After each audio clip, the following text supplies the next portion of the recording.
gonna hit Bullet. For Ronald Walker, driving around his neighborhood, he feels a range of emotions, but mostly irritation. What do you think about Bullet right now? Well, I'm gonna show you. Yeah.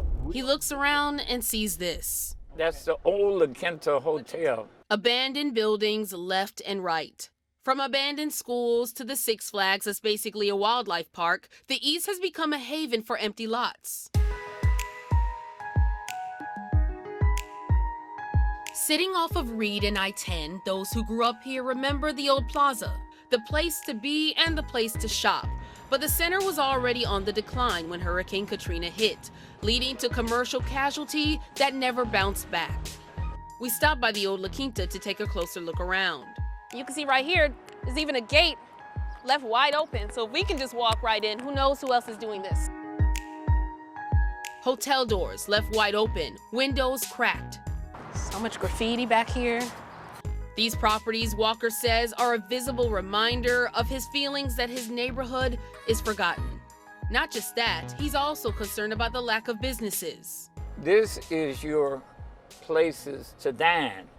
Wendy's, KFC, now there is the Burger King. But no major restaurant chains. Nothing, you have nothing. See, a lot of people would just go, they'll say, hey, I'll just go to Chalmette. There's nothing out here.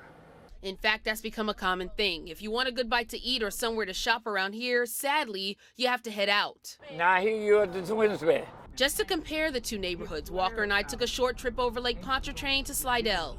Look at your signs for food. See, Cracker Barrels is right over here. Now look at the apartment complexes. You can clearly see the difference. Now look at all these stores. See, you got a Five Guys restaurant on this side, Dick's Sporting Goods, Kohl's. You got everything. It's like night and day, huh? Oh, yeah. Unlike the East, Slidell has seen steady amount of commercial business growth over the last decade. As you can see here, the Slidell area is one of the fastest growing parts of St. Tammany Parish. How do you feel when you see this? Does it make you angry, or does it make you just shake your head, or? Yeah, well, it makes me disgusted because we had all this. Take the Grand Theater, for example. For years, the theater right off of I-10 and Reed sat vacant. Eventually, murals by B. Mike gave the old building a picturesque sight with a positive message. But still, people worried why it was taking so long to tear it down.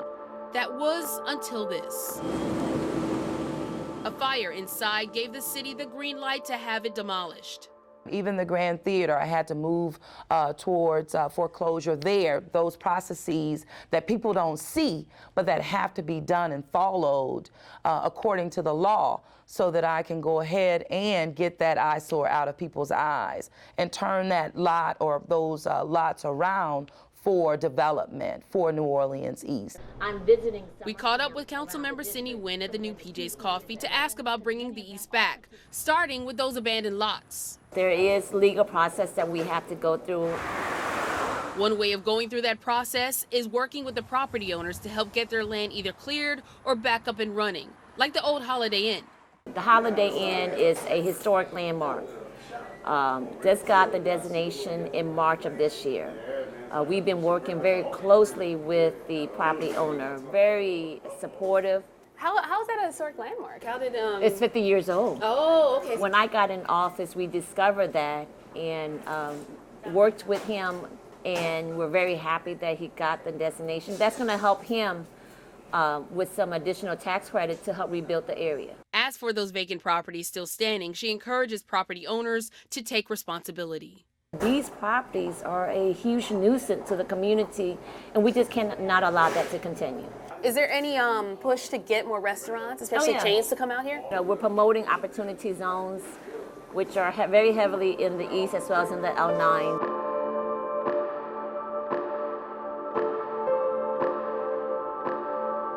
I also know that accessing to capital is a challenge for minority communities, particularly our entrepreneurs. So we're also looking at how can we engage our financial institute to be more sensitive to making capital accessible to minority communities.